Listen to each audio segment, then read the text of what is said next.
keep the community safe, but also figure out what's best for that juvenile. So if that juvenile is not a high-risk kid, a kid that we are afraid of, we don't want to necessarily lock that kid up, because that's the part of the fast panel that falls underneath the barge unit, which is that balance part. We're trying to balance, keep finding what's best for this kid and what's best for the community. So in order to find out what's best for the kid and the community, we have to first talk to his parents and find out how he's doing at home, how he's doing at school. The fast panel also pulls the school records. The school social workers are there to tell us how he's doing in school, what's going on. A lot of times, parents come in, they'll say that either he's doing really well or he's not doing well. Things like not following curfew, not cleaning up his room. Those things aren't delinquent in and of themselves, but building those things up, not coming home, those things can cause that kid to be the same with the charges that he received. So Mr. Howard actually sits on the fast panel. So that's that front end part where we're trying to keep kids out of detention initially. And a lot of times, if they come through the fast panel and we see that they may not need to go through the judicial system or go to a trial, we might refer them to mediation or refer them to an informant. The second panel that he sits on is what's called Quad CSP. Quad CSP stands for the Clayton County Child Collaborative Study Team. And basically what that is where people from the community or from the school system or for defects, they refer kids to the juvenile court to receive services. Now these kids are not actually involved with the juvenile court. They're just there to get the services that the juvenile court can offer. Now the juvenile court itself doesn't actually offer services.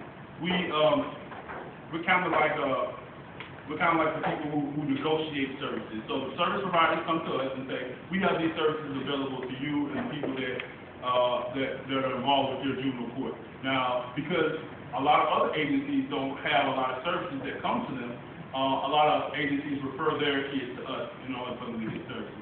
So those kids who are involved in Quad CSP have not actually had any type of court involvement. They might not even have any type of discipline referral at school or anything like that. Their parents are just there, or the person from the community is saying, this kid needs help, we want to keep this kid from having a delinquent record. All right? The Quad CSP usually meets monthly. They have people there from, mostly it's our service providers, like Keisha said. Our service providers include like picture teams, counseling services, some other services, I can't think of it right now, but all the services that the juvenile court can provide, they can actually receive those services. The third panel that he sits on is what's called the SOC, which is what Ms. Jackson was speaking about earlier today. SOC stands for Systems of Care. Now the Systems of Care panel, it actually meets in the schools meet in the schools. So there are 4 schools. It's Forest Park Middle School, it's Money's Mill Middle School, it's Clayton County Alternative School, and it's North Clayton Middle School. And they meet there at the school probably each Tuesday and Thursday, and they meet on approximately 3 to 4 kids a day. And what happens is that the school counselor refers kids who are having problems with discipline problems, attendance problems, or just homework problems in school. Now some of these kids might be involved with the juvenile court and have court officers, so at their meetings, their court officers will come. But a lot of kids don't have court officers, so their parents will come, the school teachers will come, they take time out of their classrooms and come to this panel to try to figure out what's best for this kid.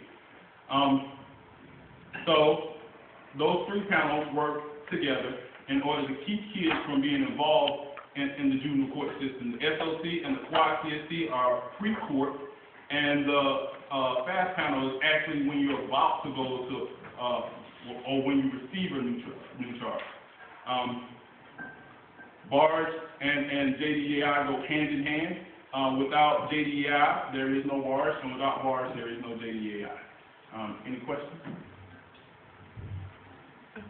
My last is like, not just as Ms. Jackson mentioned, long-term, I guess the long-term, with the SOC schools, the ultimate, I believe, unless something has changed, we also will be doing mediation within, those 4 schools that Mr. Richardson also, mentioned, because there is, like Ms. Jackson informed us earlier, they have a grant and there are certain criteria that they have to meet also.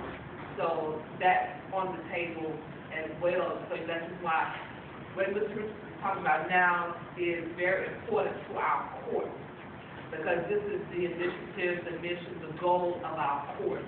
And so everything that we do pretty much is centered around the foundation of these different organizations. So that's why it's so important. That's the reason why we felt that it was a good opportunity to inform you all about this, because everything we do is centered around this. So this information is out on the website. I don't think we brought it to the website information for the NEKC Foundation.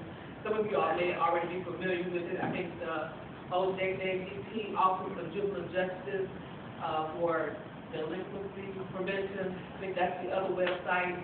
Are there any other websites that you know of? NKC, OJJDP, you can just juvenile detention alternatives. Right. And then it'll pull up on numerous websites. So there's a lot of information out there. You can type in the systems of care. There's a lot of information. So when we begin to go into these different schools, because sometimes we would probably have to tailor them somewhat based on the purpose or the division which we're operating on. Okay? And the new mediation, the new school-based mediations will fall under the systems of care grant, which is already going on right now, and it's actually going really well in the schools, because there's been a lot of changes in kids who were having discipline problems, who got the counseling and things like that.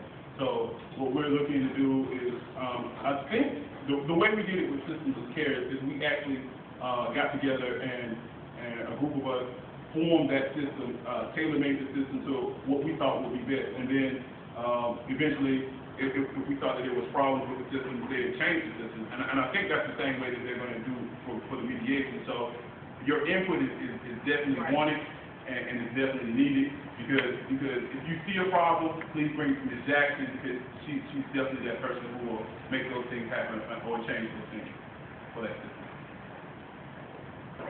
Any other questions? Thank you, Mike.